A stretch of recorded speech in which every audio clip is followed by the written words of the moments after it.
For a long time, the promise of DeFi yield felt like a gold rush, but for a lot of people, it turned out to be fool's gold, just hype built on printing endless new tokens.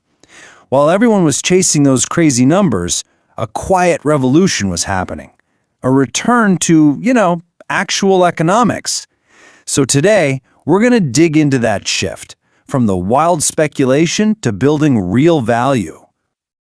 Okay, so let's just lay it out, plain and simple. The entire game has changed. The old way, it was all about chasing these absolutely insane 4-digit APYs. And look, it was tempting, but as a lot of us found out, that model was built on sand. The new reality, and what we're focused on here, is about something way more solid, building projects that generate actual, verifiable revenue.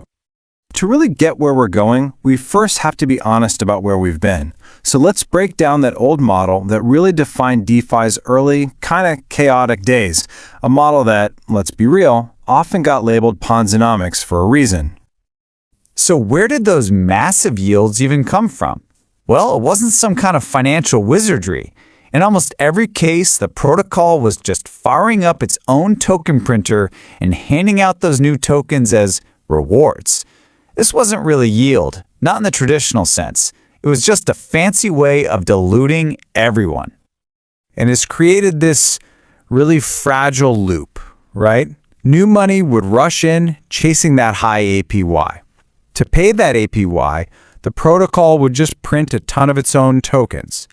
That high number would then attract even more capital, which would pump the token's price, and suddenly the APY looks legit. But you can see the problem. The whole thing relied completely on that first step, a never-ending flood of new money. This quote just nails it. It perfectly sums up what was really going on. It wasn't about earning. It was a game of musical chairs. It was just a wealth transfer from the people who got in late to the people who got in early. And everyone was just hoping to get out before the whole thing came crashing down. Okay, but from the ashes of that model, something way more robust, way more sustainable has started to emerge. So let's dive into this new approach and see how it's building something that lasts.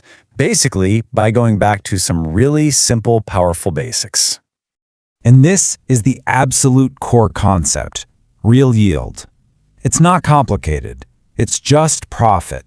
It's the revenue a protocol makes from providing a service that people actually want to pay for, like a normal business. The key is that the yield comes from outside the system, from real users, not from printing money inside the system. So, where does this real revenue actually come from? Well, it comes from real economic activity. Think about it. Decentralized exchanges, they charge trading fees. Money markets, they take a small piece of the interest paid by borrowers.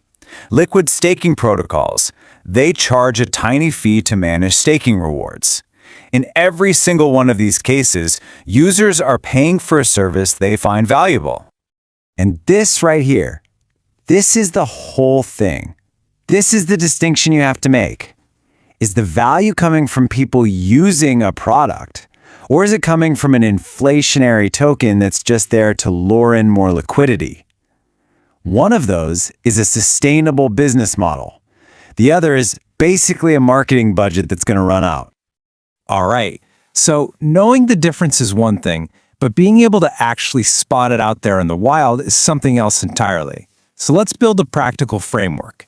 A way for a smart investor to separate the real signal from all the speculative noise. This is the question that should be driving all of your research now. It's not about finding the biggest, flashiest APY anymore. It's about understanding the quality, the source, and the sustainability of that yield. So how do we actually do that? Well, here's a checklist. Think of it as your 5-point inspection. First, verify the revenue sources. Are they real? Can you see them on chain? Second, how much does the protocol depend on its own token emissions? Third, does it have a real competitive advantage? A moat? Fourth, does all that revenue actually get back to the token holders? And finally, how well does it use its capital to make that money? And this chart, it just shows that second point perfectly. Look at the difference. On the left, you've got a healthy project where almost all the yield comes from actual revenue.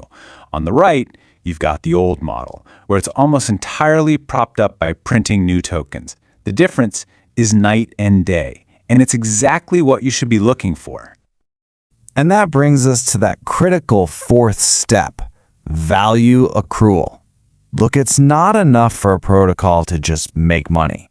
That money needs to have a clear, direct path back to the people who hold the token, whether that's through buybacks and burns or sharing fees directly with stakers. Whatever it is, the economics have to make sense for the asset holder. So this is where we land. This is the fundamental shift in thinking.